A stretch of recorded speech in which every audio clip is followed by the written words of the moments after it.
Bismillahirrahmanirrahim. Assalamualaikum warahmatullahi wabarakatuh. Halo teman-teman netizen semua, apa kabar? Semoga sehat selalu ya. Gimana nih? Udah lama gak bertemu sama Salwa, masih inget gak ya sama Salwa? Semoga teman-teman netizen semua selalu diberikan kesehatan dan diberikan rezeki yang melimpah ya. Amin. Dalam episode kali ini kita akan membahas sebuah permasalahan penting yang mungkin sudah relate dengan kehidupan kita sehari-hari, khususnya bagi para perempuan. Dan ini juga bisa menjadi ilmu bagi banyak laki-laki nih atau cowok.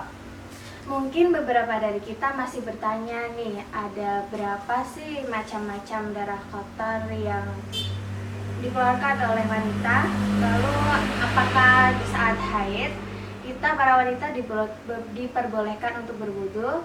Lalu yang menjadi perdebatan dari teman-teman beberapa netizen itu, pembalut bekas haid itu sebenarnya harus dicuci atau enggak sih?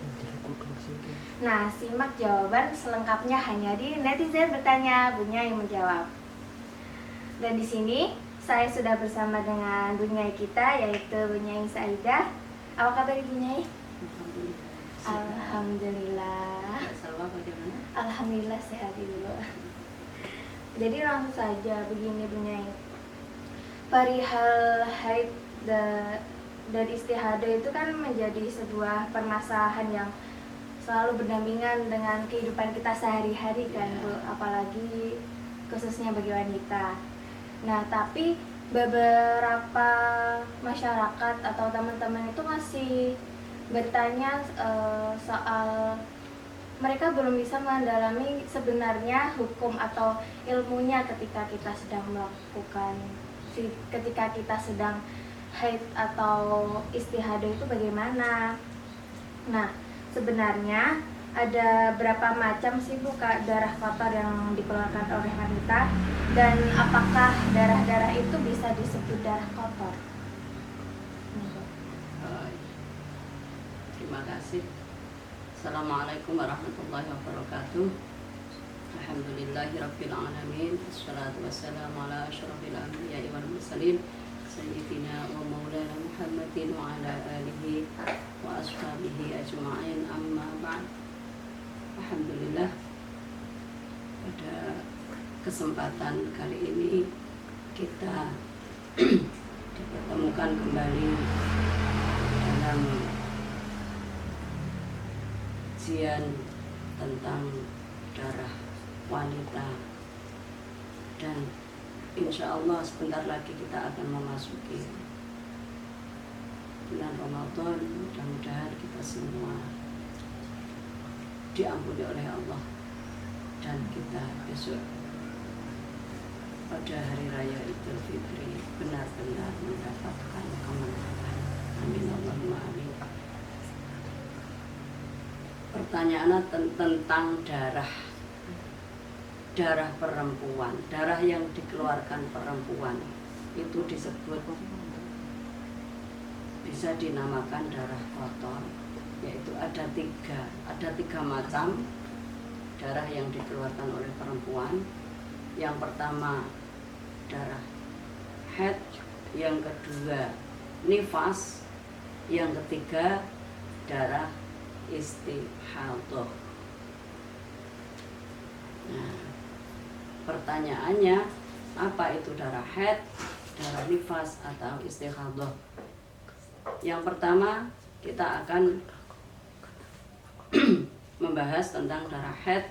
Darah haid yaitu darah yang keluar pada saat wanita atau perempuan telah menginjak usia 9 tahun dalam hitungan tahun Hijriyah. Jadi yang digunakan atau yang dijadikan patokan itu tahun Hijriyah, Muharram, Shofar, dan seterusnya. Terus yang kedua darah nifas. Darah nifas yaitu darah yang dikeluarkan oleh wanita setelah melahirkan. Jadi ketika wanita melahirkan itu yang bersamaan dengan bayi yang dilahirkan itu namanya darah melahirkan, belum dikatakan darah nifas atau darah wiladah. Jadi setelah melahirkan baru dinamakan darah nifas. Terus yang ketiga darah istihadah, darah yang dikeluarkan oleh seorang wanita di luar masa haid atau nifas atau dinamakan darah penyakit. Itu namanya darah istihadah. Ya, itu. Jadi ada 3 macam ya Bu. Iya. Yang pertama darah haid, darah nifas, dan darah istihadah.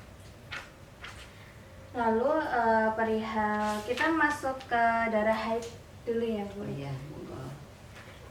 Perihal haid, bagaimana hukum wanita yang sedang haid itu melaksanakan ziarah? Tentang ziarah kubur, kita kembali ke apa yang dikatakan oleh Rasulullah. Ziarah kubur itu disunahkan baik laki-laki maupun perempuan. Jadi untuk wanita yang haid itu tidak ada larangan untuk ziarah kubur. Di sini kita jelaskan larangan apa saja yang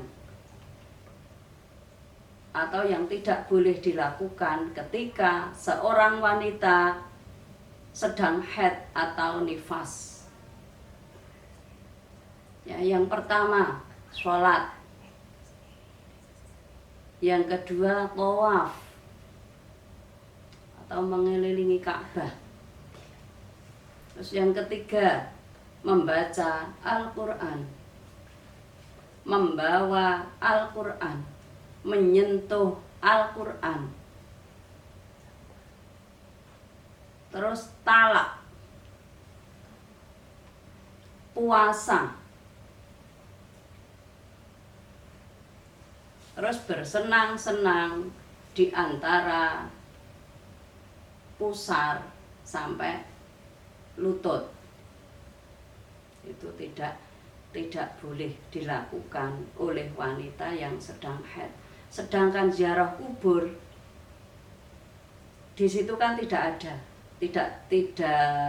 tercantum atau tidak tertulis di dalam hal-hal yang diharamkan oleh wanita yang sedang haid atau nifas. Jadi ketika seorang wanita sedang haid itu boleh ziarah kubur asal ketika kita membaca Al-Quran. Biasanya kalau kita ziarah kubur kita zikir tahlil atau yasin. Nah, ketika kita sedang haid itu tidak usah membaca yasin dulu. Nanti dikhawatirkan niat kita berubah. Asal kita membaca lafaz-lafaz Al-Quran, asal niat kita tidak membaca Al-Quran, niatnya untuk zikir, itu diperbolehkan. Jadi kalau ziarah itu untuk baca surat yasin atau tahlil itu dilarang ya Bu? Untuk kita menghindari agar niat kita tidak berubah, ya, kita boleh membaca Al-Quran, boleh, asal niat kita tidak membaca Al-Quran dengan maksud untuk berzikir. Seperti keseharian kita, misalkan kita setiap hari mau melakukan pekerjaan, itu kita akan membaca basmalah. Itu kan salah satu ayat dari Al-Quran, surat Al-Fatihah. Iya. Itu kan boleh dengan niat untuk berzikir. Nah, Tuh, bolehnya membaca Al-Quran kita niatkan untuk berzikir, bukan niat membaca Al-Quran. Itu boleh. Baik. Jadi tadi kan sempat Bu Nyai jelaskan kalau kita sedang haid dan nifas itu dilarang untuk membaca, membawa atau menyentuh Al-Quran. Tapi saya dengar di teman-teman saya ya Bu Nyai itu ada yang bilang tuh begini, kalau kita haid tuh boleh menyentuh atau membawa Al-Quran asal Al-Quran itu Al-Quran terjemah. Apakah hal tersebut benar, Bu? Kalau Al-Quran terjemah itu kita lihat prosentase dari huruf-huruf Al-Quran sama terjemahannya. Kalau sekiranya terjemahan sama huruf-huruf Al-Quran lebih banyak dari huruf-huruf Al-Qurannya, itu tetap tidak boleh. Jadi kita lihat presentasinya. Iya. Itu menurut Imam Syafi'i. Terus bagian talak tadi ya Bu, Ya. dilarang untuk menalak ketika sedang haid dan nifas. Hal tersebut disebabkan karena apa ya Bu? Atau hukumnya bagaimana sih? Karena saya juga baru tahu hal ini. Iya. Wanita yang sedang haid atau nifas itu dalam fikih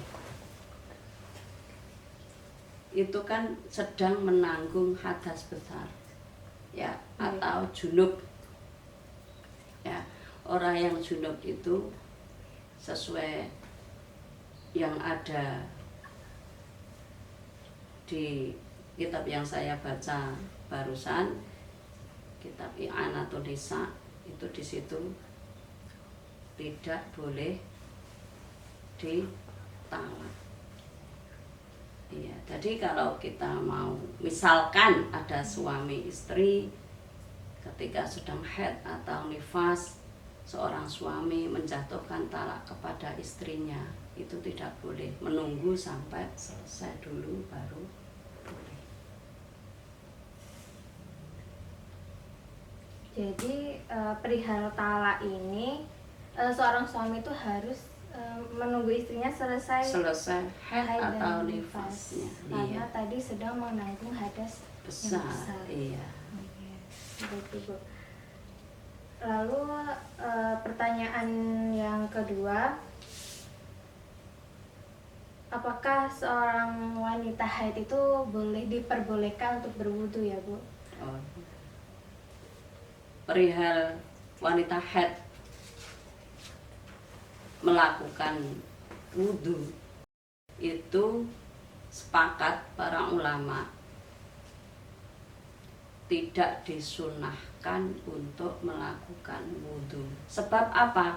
Wanita yang sedang haid atau nifas itu sedang menanggung hadas besar. Jadi wudhu itu kan untuk menghilangkan hadas kecil. Iya. Sementara kita seandainya sedang haid itu kan kita tetap punya hadas besar. Iya. Nah, itu tidak disunahkan untuk berwudu. Tidak disunahkan untuk berwudu. Tapi kalau kan mungkin udah ada kebiasaan sebelum tidur wudu gitu tanpa diniati untuk membersihkan hadas tadi, apakah tetap diperbolehkan Bu? Karena kadang kan ada kalau udah terbiasa kan kayak ada yang ngerasa kurang gitu. Bagaimana hukumnya? Oh iya, kalau terbiasa wudu sebelum tidur, ya menurut kesepakatan ulama ketika kita sedang menanggung hadas besar, itu memang tidak disunahkan untuk melakukan wudu. Itu dari kesepakatan ulama seperti itu. Nah, selesai kita haid atau nifas, itu bolehlah kita berwudu. Iya. Jadi kita harus, kalau niatnya tidak berwudu itu gimana? Niatnya bersih monggo. Ya, kalau niatnya kita membersihkan muka, tangan, kaki, ya itu kan untuk membersihkan badan ketika kita mau tidur.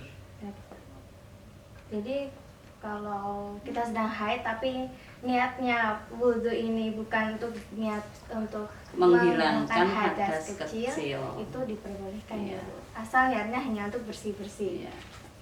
Lalu perbedaan mandi wajib dan mandi keramas ini bagaimana sih Bu? Kadang kan teman-teman tuh kayak mau mandi besar dulu gitu. Kamu kok mandi keramas, emang kamu habis haid? Gitu bagaimana ya Bu hukumnya? Atau ada nggak sih perbedaan antara mandi besar dan mandi keramas? Oh ya.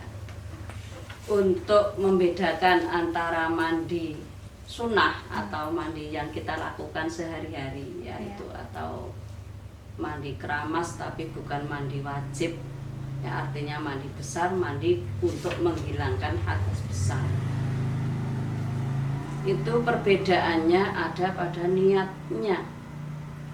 Nah, iya, kalau kita mandi besar itu kan mandi yang wajib kita lakukan. Kalau kita tidak mandi junub atau kita tidak mandi besar dalam rangka atau dalam artian kita mandi wajib untuk menghilangkan hadas besar, haid atau nifas, atau setelah kita melakukan hubungan suami istri, itu kan kita dalam keadaan junub.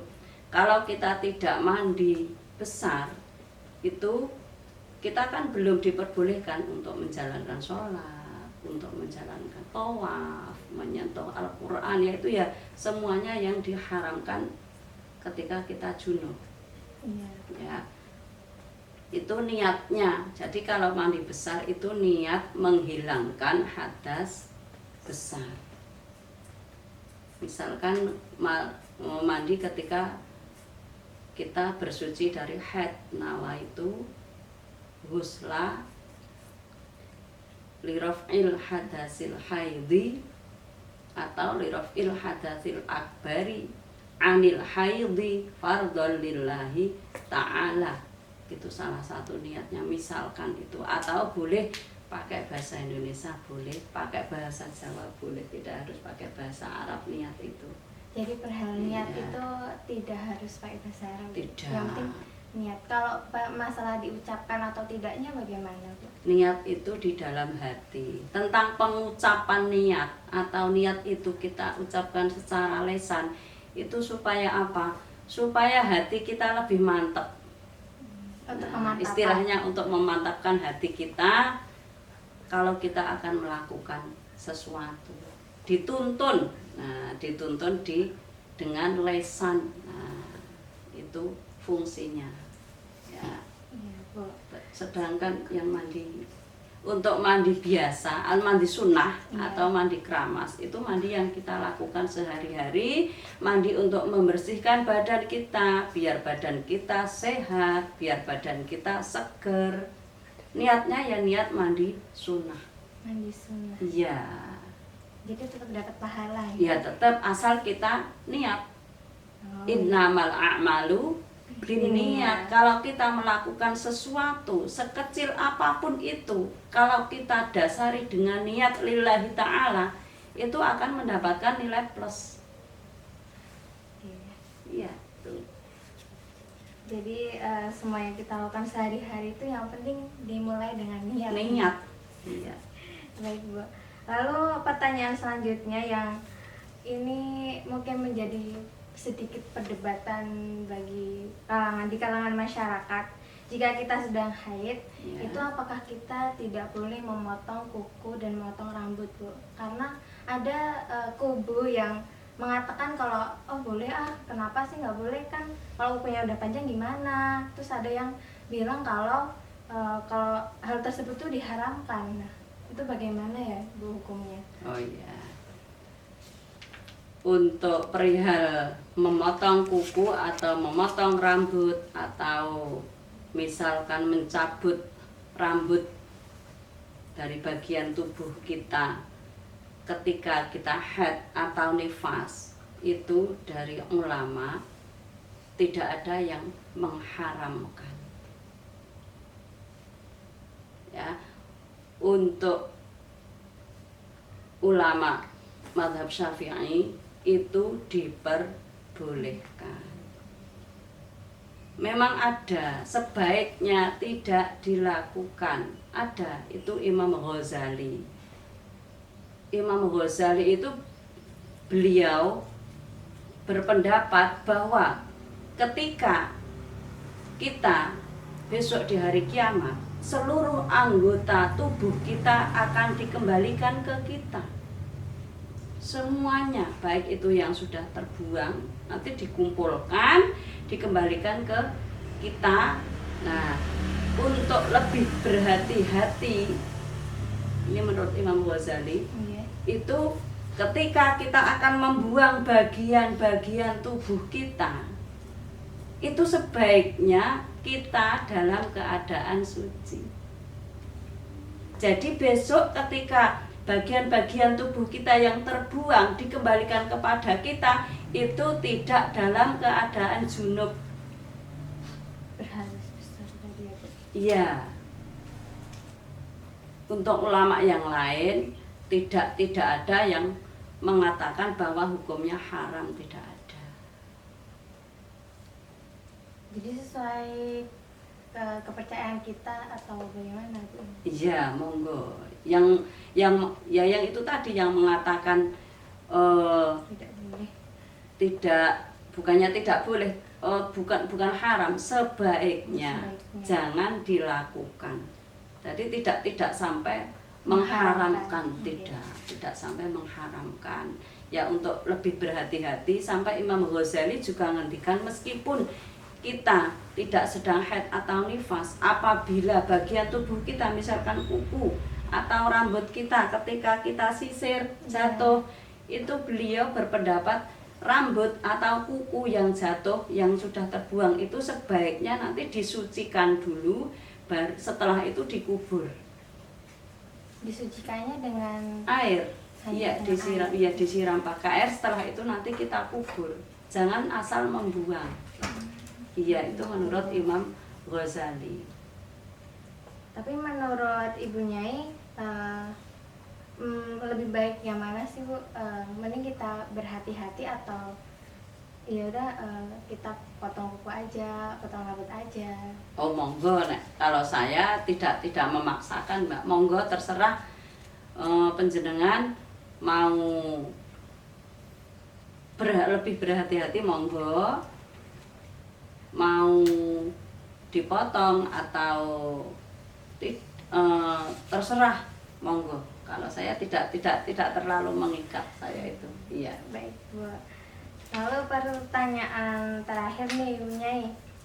Ini juga saya sempat lihat di salah satu sosial media tentang perdebatan apakah pembalut bekas haid itu harus dicuci atau tidak. Nah, itu menurut itu hukumnya bagaimana sih, Bu? Atau sebaiknya yang kita lakukan itu bagaimana? Kan katanya ada yang bilang kalau bekas darah pembalut bekas darah itu kan kayak dimakan jin lah atau bagaimana, atau pamali mungkin. Nah, itu ada hukumnya nggak sih, Bu, sebenarnya?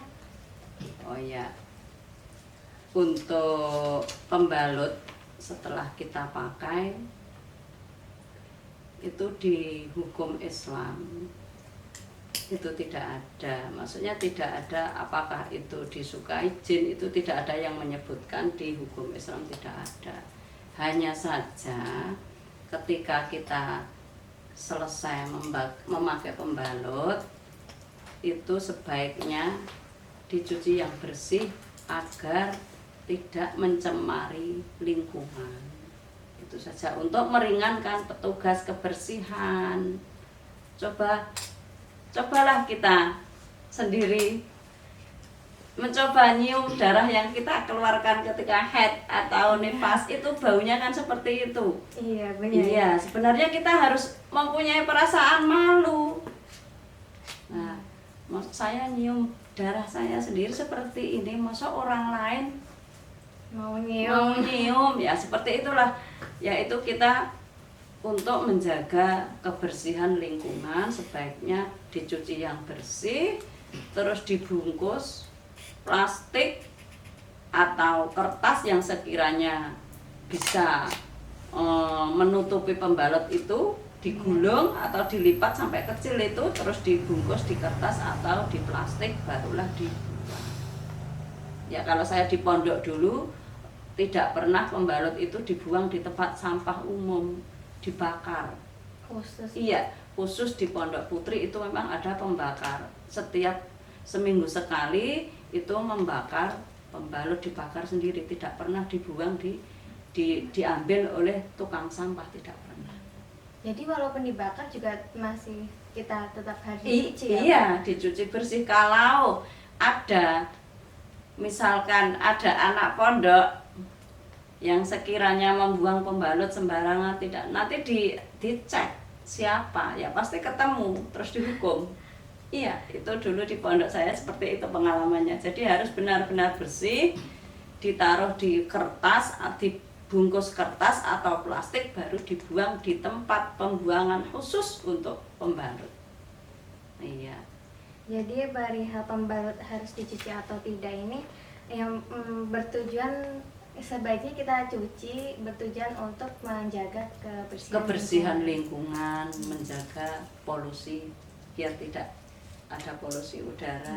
Iya, seperti itu. Tidak ada hubungannya dengan disukai jin apa-apa, tidak ada. Jadi ya. Seperti itu. Baik Ibu, terima kasih, ini sudah selesai kita berbincang-bincangnya. Jadi teman-teman netizen semua, ada beberapa hal yang menjadi kesimpulan perbincangan kita pada sore hari ini. Yang pertama, macam-macam darah kotor yang dikeluarkan oleh perempuan itu ada 3. Yang pertama, darah haid pada saat wanita menginjak usia 9 tahun dalam kalender Hijriah. Yang kedua, darah nifas, yaitu darah setelah melahirkan. Dan yang ketiga, darah istihadah, yaitu darah penyakit. Lalu perihal ziarah kubur itu tidak ada larangan. Dan perihal wudhu oleh wanita haid itu sebaiknya hal tersebut tidak disunahkan oleh para imam. Dan yang terakhir, tentang pembalut bekas haid itu harus dicuci atau tidak, kita mendapatkan kesimpulan bahwa sebaiknya kita cuci untuk menjaga kebersihan lingkungan. Benar begitu, Bu Nyai? Baik, teman-teman semua, terima kasih telah menyimak pembicaraan kita pada sore hari ini. Dan jangan lupa selalu pantengin terus Nuswa Channel, karena kita akan menayangkan episode-episode yang sangat relate dengan kehidupan kita sehari-hari. Jangan lupa like, komen, dan subscribe channel YouTube Nuswa Channel. Sekian dari saya. Wassalamualaikum warahmatullahi wabarakatuh. Waalaikumsalam warahmatullahi wabarakatuh.